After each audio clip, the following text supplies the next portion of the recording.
So another great fight. We've just come off of the Anthony Joshua Klitschko amazing contest, and we've got another mouth-watering world title fight ahead of us. How do you see that one, Chris? Yeah, very much like the Joshua Klitschko fight. I think it's a pick-em fight. I think for me, as long as Brook's done the weight right, let's not forget he fought Golovkin up at, close on to 160 pounds in his last fight.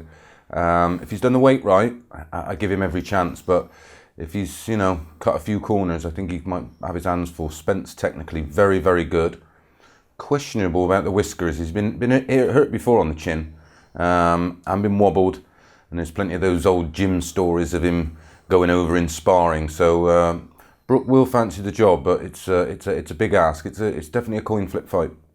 We heard that, we all saw against Triple G, Kell Brook made a good fist of it for a while, but he piled on the weight for that fight. How easy do you think it is going to be for him to, even if he does it properly, come down from that weight to the welterweight? Well, he's always moaned that he was going to move up because he kept claiming it was always a struggle making weight and it was getting harder and harder and harder. Well, I think he would have built a lot of muscle on. Not that much, but a lot of muscle. So a lot of that weight wouldn't have just been, a lot of it would have been water retention and obviously the muscle he's put on in training. But to sort of dry your body back out again from around sort of like 156 to 158, back down again to do his weight class, it's tough. And there's always that way that, will he sort of the last week just completely dehydrate and dry himself out? That we know is risky. That'll leave him with very little energy and sort of diminish his power on fight night. And his power is key in this fight. I think technically Spence is probably a little bit cleaner, a little bit quicker. Got better punch variation, but power. Although Spence does have a great knockout record, you definitely put the power with Brook, and I think that's something you'll need in this fight because he's going to have to stop Spence in his tracks at some point. Otherwise, you'll find himself on the end of a disappointing points loss. But the GGG fight was interesting. It was good. He stood up to his shot, so we know there's nothing wrong with Brook's chin. He didn't actually get stopped. The corner stopped the fight. I think he would have stayed in there knowing Kell, but it's an interesting fight.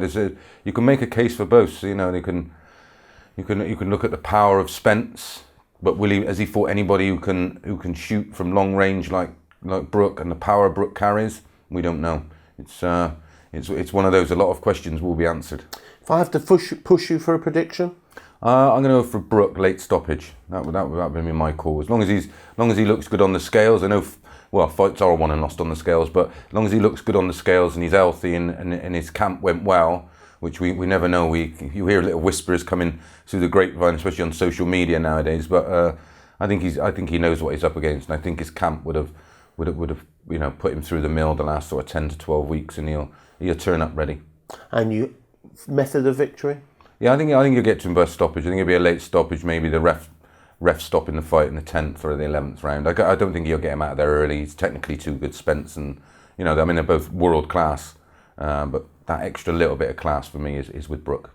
Chris, thank you so much. Pleasure.